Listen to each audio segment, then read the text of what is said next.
Norman avec nous qui est jusqu'à fin janvier, c'est-à-dire en 2016 l'année prochaine, sur la scène du Palace. C'est son one-man show, le premier, et ça s'appelle Norman sur scène. Bizarrement, vous n'êtes pas un dingue de télévision. Je n'ai pas la télé depuis 15 ans. Je n'ai jamais eu de la télé, à part quand j'étais petit. C'est même à double sens que vous n'êtes pas non plus un fan pour passer à la télévision, pour faire des émissions là-bas. J'imagine que vous êtes sollicité par toutes les chaînes. C'est vrai que c'est pas un truc que j'aime. Bon, évidemment, quand je suis invité dans une émission de télé, ça me fait plaisir, c'est flatteur. Mais je trouve que c'est très artificiel.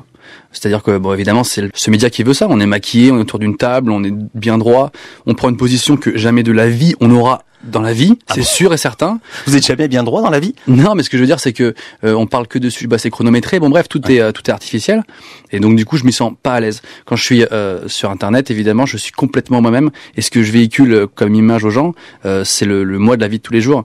C'est ça qu'ils aiment et c'est ça que j'aime véhiculer. Et alors, ce qui est incroyable, c'est que les deux publics sont parfois, dirait-on, étanches. Si je vous suis, vous racontez que vous étiez passé au journal de France 2, au JT, c'était en 2012, et vous dites ça n'a pas fait bouger mon audience sur Internet, c'était le calme plat total.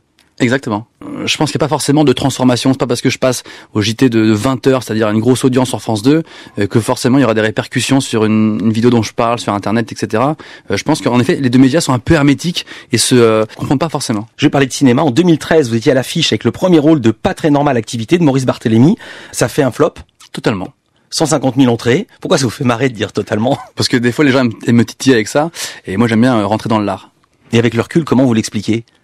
Bah, je sais pas. Après, disons que c'est l'humour de Maurice Barthélémy, il est un petit peu décalé, un peu second degré. Et les gens qui veulent aller voir un film bien mainstream, voilà, avec un personnage principal, une héroïne à la fin qu'on embrasse devant un château fort, ils auront pas ça, c'est sûr.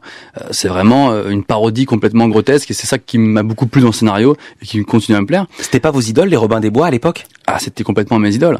Moi, j'ai grandi avec la grosse émission et les Robins des Bois, bien sûr. Je veux dire à quoi ça se voit. Vous détestez les calembours.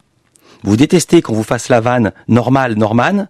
Or, le film s'appelle Pas très normal activité. Mais je me suis dit, il peut ne passer ça qu'à un type des Robins des Bois. Ouais, c'est sûr, c'est sûr. C'est belle remarque. Bizarrement, ça vous a pas grillé, ce film, car il paraît que c'est grâce à ce film que Maïwenn vous a repéré et vous a fait tourner dans Mon Roi. Ouais, tout à fait. Incroyable. Bah oui, elle m'a appelé un jour en disant voilà, j'ai regardé le film. Bon, c'est pas ma cam, clairement. Par contre, je trouvais que tu jouais bien. Je veux que tu joues dans Mon Roi. Vous êtes devenu une vedette. Vous avez travaillé pour des marques, le chocolat Crunch. Vous avez tourné pour Orange. Est-ce que vous connaissez le syndrome du bluesman? Non. Le bluesman, il raconte sur scène sa vie avec sa chanson. Il est très pauvre, il se lève le matin, le chauffage vient de tomber en panne, sa femme l'a quitté. Il a beaucoup de talent, ses chansons ont du succès. Il vend des disques, il gagne de l'argent, il déménage. Son chauffage n'est plus jamais en panne. Et les filles lui courent après. D'accord. Alors, qu'est-ce qui va vous arriver quand vous allez, si vous avez déjà quitté Montreuil, et plus pouvoir raconter vos histoires de post-ado? C'est très intéressant parce que, alors, je sais pas que ça s'appelle le syndrome du bluesman, mais c'est quelque chose contre lequel je lutte en fait au quotidien. C'est-à-dire qu'en effet, si un jour je me réveille et je fais une vidéo sur avoir 4 Ferrari, ça va intéresser personne, c'est sûr et certain, et les gens vont m'envoyer des pierres au visage. Donc moi, c'est déjà un choix et puis c'est naturellement je mène la même vie qu'au début quand j'ai commencé les vidéos. Évidemment, je vais pas mentir, j'ai plus d'argent, je suis beaucoup plus aisé, je fais des choses extraordinaires, je rencontre des artistes, etc. Je suis avec vous aujourd'hui dans ce studio, c'est super. Ça aurait pas été le cas il y a 4 ans. Mais en tout cas, ma vie ne change pas et ma mentalité ne change pas. Ah oui? Oui, mais par exemple, je donne un exemple, même sans parler d'argent, parce que je sais que l'argent est tabou chez vous, mais vous prenez plus de râteau avec les filles comme il y a 8 ans. Ah, ça, vous savez pas. Récemment, j'ai fait une vidéo qui parle des techniques de drague. Ouais. Et quand je parle des techniques de drague, je parle évidemment des râteaux, en fait. Ouais. Et il se trouve que j'ai tout le temps autant d'inspiration pour les râteaux qu'avant. Donc, a priori, ça n'a pas changé. Waouh, c'est un scoop.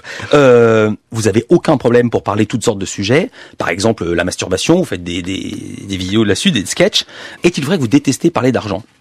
Non, je déteste pas de parler d'argent.